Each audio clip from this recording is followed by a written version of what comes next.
All right, people, back again. Sorry, I was trying to make sure everything's going right. But yeah, so today we're gonna be doing YouTube reactions, conspiracy theories. Well, not theories, but conspiracies and and ideologies. And with that, and then we're going to end the same with doing an hour of Scout. So let's get into it. I started at 12:45 and I had all this scheduled and ready, but now I went into it and started doing the started doing the stream and accidentally pressed the exit button. So there.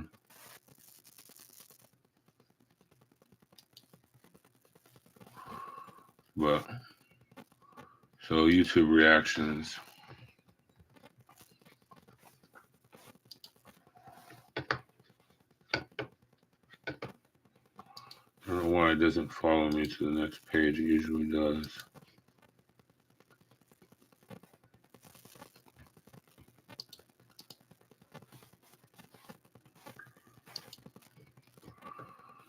All right.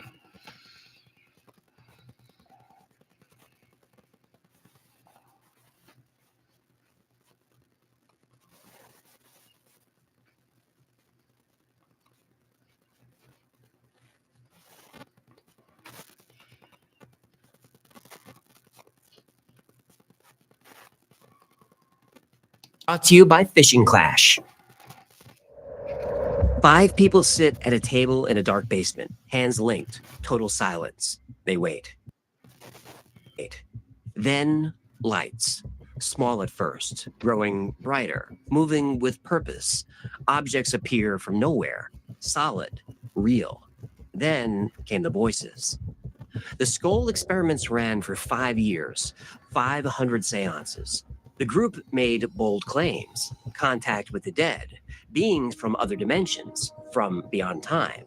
Scientists and professional skeptics were invited to watch. They saw the objects and the lights. They heard the voices. The beings had a warning, but the warning wasn't for the scientists. The warning was for us.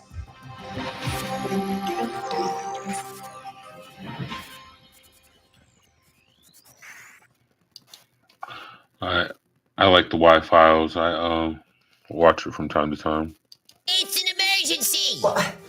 He's Look, one of the. I'm in the middle of something. He was making implications too.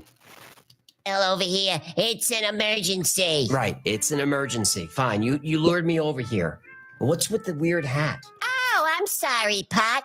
You can just call me Kettle. What do you want? I need help tackling a problem. Fine, I'll bite. So these people know that I'm natural. Your iPad and scan the QR code. What QR code? Hello, the one that's on the screen right now. Oh, that QR code. A mobile game. Fishing Clash? Yep. A game where you catch fish? What? You don't play first-person shooters? This is an FFS. Or fun? First Fishing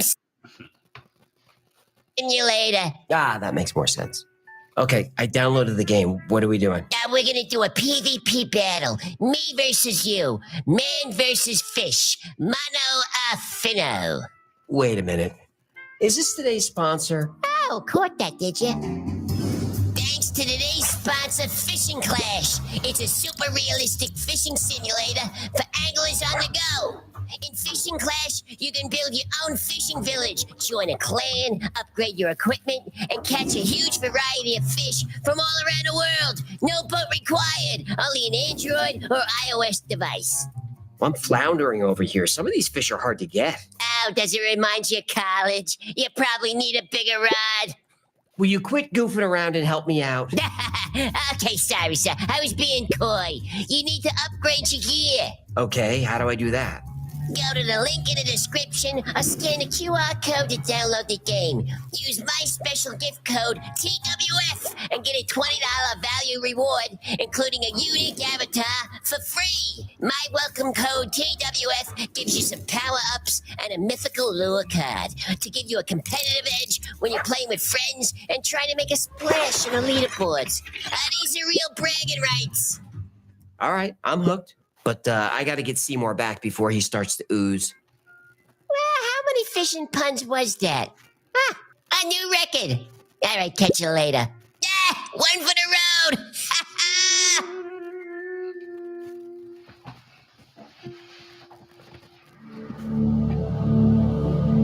In 1993, a small English village called Skull became ground zero for contact with the dead. Robin and Sandra Foy weren't new to the paranormal. They spent years investigating spirit communication. So did Alan and Diana Bennett. Together, they formed the Skull Experimental Group. Their lab was a simple cellar under a So last night he used him.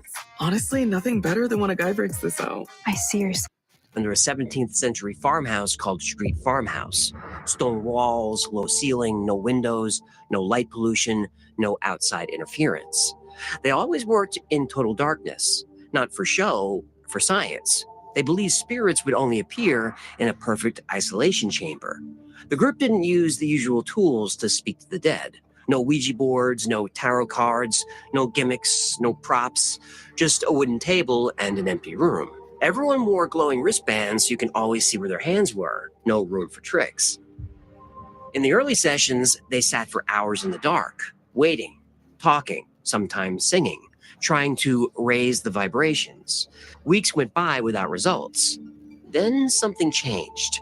The air became charged. Static electricity tingled their skin. The temperature dropped suddenly, 8 degrees in 5 seconds. Then a voice spoke directly to them. The voice called itself Manu, but Manu wasn't a human spirit. He was an entity from somewhere else. Manu said he led a team of communicators, scientists, philosophers, technicians. All had died decades or centuries ago. They called themselves the Team of Many Minds, and they had a mission to prove there was an afterlife. They would provide 3 types of evidence: physical, photographic, and audio, things scientists could check, evidence experts could study. But the Team of Many Minds needed to build energy first, seance after seance, layer upon layer. In early sessions, small lights appeared, tiny at first like fireflies, then brighter. They moved with purpose, answered questions with flashes, spelled words with patterns. The group saw what mediums had described for centuries, but this was different. This was controlled. The Team of Many Minds gave specific instructions. Same time, same basement, same 4 people. No changes, no visitors. Not yet. They were building a delicate energy field. A disruption could ruin months of work. They needed everyone to follow the rules exactly. Robin Foy kept detailed notes of everything: time, temperature, air pressure, every light, every sound, every message. The Skull Four weren't just seeing strange things. They were mapping them carefully. Science needed proof. The spirits promised proof. And they delivered. Session 6. A light appeared above the table. Session 7. It splits into 3. By session 12, dozens of lights dancing in the cellar, moving together, responding to thoughts, touching faces, touching hands, witnessed by all 4 people simultaneously. Finally, the Team of Many Minds started sending solid objects to our world: metal artifacts, ancient coins, small crystals with strange markings. The Skull Group wanted more proof. The spirits accepted the challenge by ending the session with a simple instruction. They said,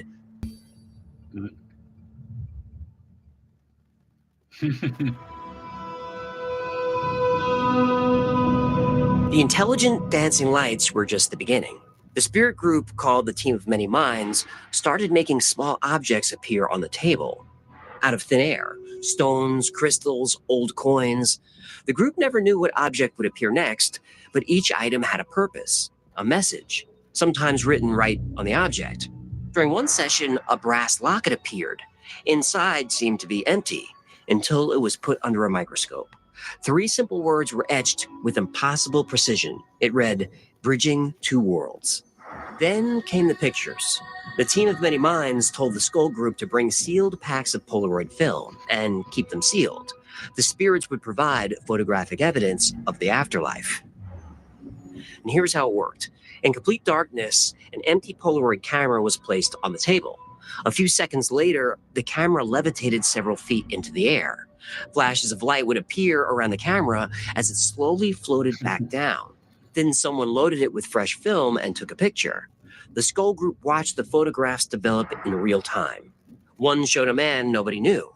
The photo came with a message. Giuseppe Rolls sends his regards. Weeks later, a researcher learned that Giuseppe Rolls was a film pioneer who worked for Polaroid. He died in 1926, decades before this experiment. His picture was never published. The photo matched the only known portrait of him, locked away in Polaroid's private archives. Photographs showed people long dead as if they were in the room with the group. Other photos showed Victorian scenes in perfect detail, ancient writing, lost civilizations. The images didn't come from light hitting film. They came from inside the film, directly changing the chemicals. Experts checked the photos and confirmed these are not double exposures, not camera tricks. The images formed inside the emulsion. Sounds got weird too. In a silent room, the group used a simple tape recorder.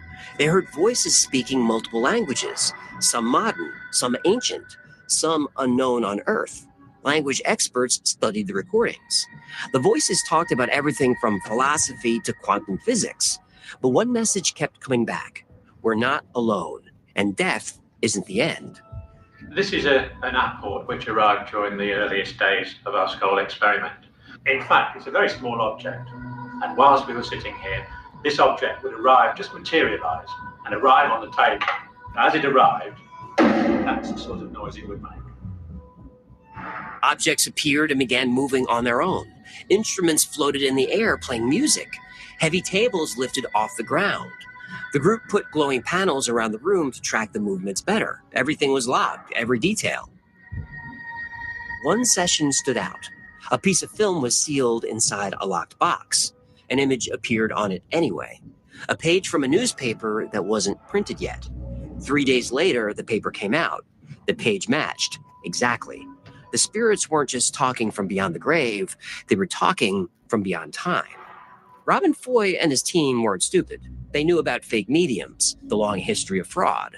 They operated under strict rules. They worked to eliminate any chance of cheating. Before every session, the room and the people were searched. Not only did the strange events continue, they got even stranger.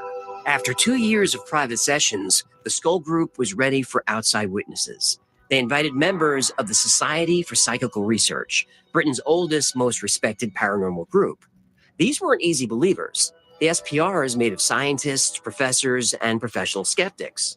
They came expecting to find fraud. Instead, they found proof.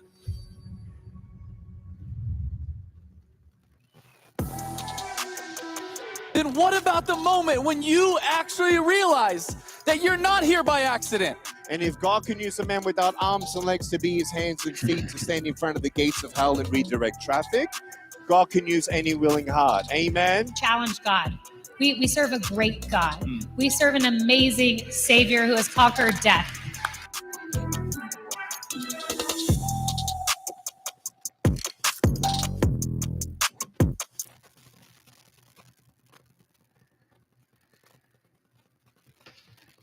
Let's skip these.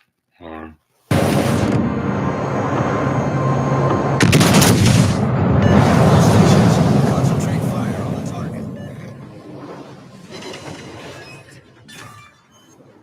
Enemy battleship sunk.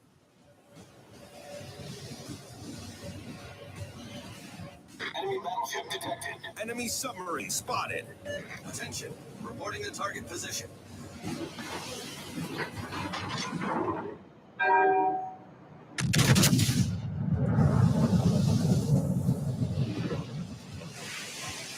Enemy heavily damaged.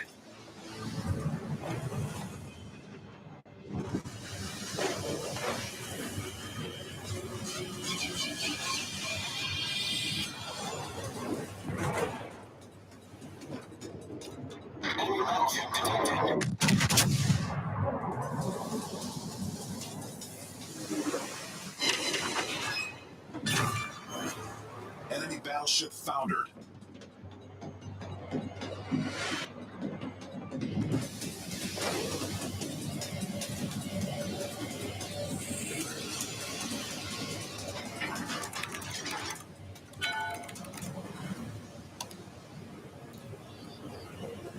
I need intelligence data. All right, I'm not watching this that long. That's crazy. Word about the Skull Group was spreading. Strange lights, levitating objects, photos from sealed film. Their claims were getting attention. But not everyone was convinced. The Society for Psychical Research, or SPR, decided to investigate. The SPR takes paranormal claims seriously. They've done it since 1882. Members include Nobel Prize winners, Cambridge professors, professional skeptics. These are serious people. 3 of their best took the skull case. Professor Arthur Ellison, an electrical engineer, Montague Keen, a career skeptic and media expert, and Professor David Fontana, a psychologist who spent years detecting fraud. The SPR didn't trust the Skull Group. They brought their own gear and enforced strict rules, sealed the doors with tamper-proof tape, brought their own unopened film packs. The SPR searched everything: the room, the furniture, the people. The investigators confirmed the skull basement had no hidden spots, no secret doors, nowhere to hide helpers or equipment. Once the scientists were satisfied that this was a controlled environment, it was time to begin. 40 minutes, nothing. The investigators were not surprised. They thought, how convenient that once there were actual scientists in the room, the so-called spirit activity stopped. And just as the SPR was ready to claim fraud, the room got extremely cold. The familiar lights appeared. This time they responded not to the mediums in the Skull Group. The lights were reacting to the thoughts from the investigators. SPR member Montague Keen thought in German, make a triangle. The lights did. Ellison thought, make a zigzag. The lights did. All this happened without anyone saying a word. The skeptics couldn't explain this. Another session. A crystal appeared on the table. Professor Ellison held it. It was solid and cold to the touch. He asked the Skull Group if he could take it and have it investigated. They agreed. But after Ellison left the basement, the crystal was gone. But in his pocket was a small brass plate, engraved with his name, Arthur Ellison. This was shocking because Professor Ellison never mentioned his first name. The sealed film tests were also very convincing. The scientists brought their own film. They marked the packs with invisible UV ink. The film didn't leave their possession. The images still appeared. Faces, landscapes, ancient writing, 20 sessions, stricter rules each time. The scientists had a choice: admit something real was happening, or accuse the Skull 4 of the best hoax in history. The investigators found no fraud, no hidden projectors, no helpers, no tricks could explain objects appearing from nowhere. Then, the team of many minds began speaking directly to the scientists. Direct voice, they called it. Voices from nowhere filled the room. They called the investigators by name, talked about their private research, answered hard questions about quantum physics, about human consciousness. The voices gave real information, stuff nobody in the room knew. Keen asked about dead relatives. The voices gave details, names, dates,